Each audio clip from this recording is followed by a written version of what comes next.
நம்ம இந்த நாள் நிகழ்ச்சியில யார பத்தி தெரிஞ்சுக்க போறோம் அப்படின்னா, தமிழ் திரையுலகத்துல நடிகர், இயக்குனர், இசையமைப்பாளர், பாடகர் மற்றும் தயாரிப்பாளர் அப்படின்னு பன்முக திறமை கொண்ட ஒரு கலைஞர். அவர் யாரு? கண்டுபிடிச்சிருப்பீங்கன்னு நினைக்கிறேன். டி ராஜேந்தர். அவங்கள பத்தி தான் தெரிஞ்சுக்க போறோம். ஒரே திரைப்படத்துல இயக்கம், இசை, வசனம், ஒளிப்பதிவு, தயாரிப்பு அப்படின்னு பல பணிகளை ஒரு சேர கவனிக்கிறதுல இவரை மிஞ்சறதுக்கு இன்னொரு ஆள் பிறக்கல அப்படின்னு நம்ம சொல்லணும்.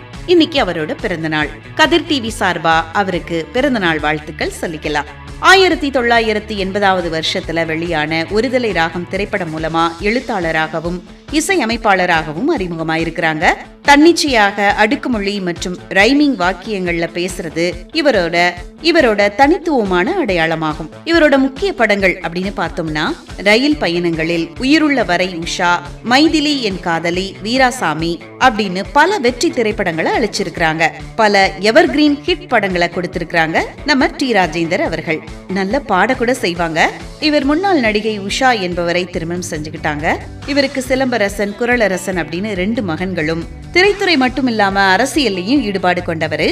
மீண்டும் ஒரு முறை டி ராஜேந்தர் அவர்களுக்கு கதிர் டிவி சார்பா பிறந்த நாள் வாழ்த்துக்களை சொல்லிக்கலாம்.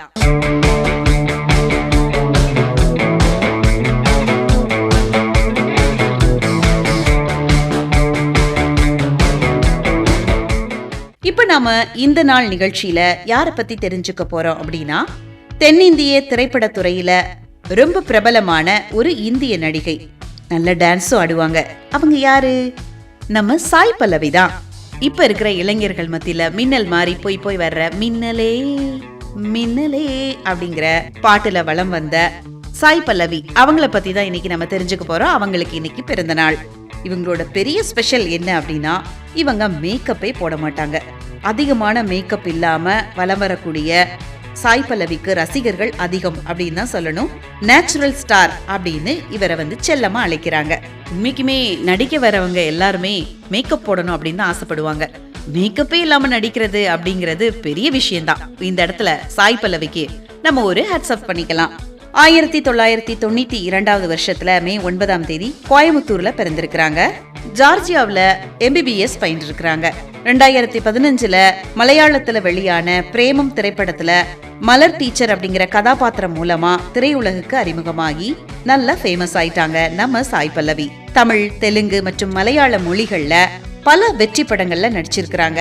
இவங்களுக்கு நல்ல பேர் வாங்கி தந்த படங்கள் அப்படின்னு பார்த்தோம்னா, மலையாளத்துல பிரேமம், கலி, தெலுங்குல ஃபீடா, லவ் ஸ்டோரி, ஷியாம் சிங்காராய், விராட பர்வம், தமிழ்ல பாத்தீங்கன்னா தியா, மாரி 2, NGK, கார்கி, அமரன், இந்த படங்கள்லாம் இவங்களுக்கு புகழ் வாங்கி கொடுத்திருக்கு. சிறந்த நடிகைக்கான பல பிலிம்பேர் விருதுகள் வாங்கி இருக்கிறாங்க. அது மட்டும் இல்ல, சைமா விருதுகளும் வாங்கி இருக்கிறாங்க. பாலிவுட் நடிகர் அமீர் கான் சாய் பல்லவிய நாட்டின் சிறந்த நடிகை அப்படின்னு பாராட்டி இருக்கிறாரு. ஜூனைத் கானோட இணைஞ்சு ஏக் தின் அப்படிங்கிற படம் மூலமா பாலிவுட்ல அறிமுகமாயிருக்கிறாங்க. அதுக்கப்புறமா சிவகார்த்திகேயனோட நடிச்ச அமரன் திரைப்படம் நம்மளால மறக்கவே முடியாது. நல்ல ஒரு நடிப்பு. பிரம்மாண்டமான ராமாயணம் திரைப்படத்துல சூப்பரா நடிச்சிருக்கிறாங்க. சாய் பல்லவி இன்னும் நிறைய ஹிட் படங்கள் கொடுக்கணும், நிறைய விருதுகள் வாங்கணும்னு சொல்லி நம்ம கதிர் டிவி சார்பா அவங்களுக்கு நல்வாழ்த்துக்கள் சொல்லிக்கலாம். பிறந்தநாள் வாழ்த்துக்களும் சொல்லிக்கலாம்.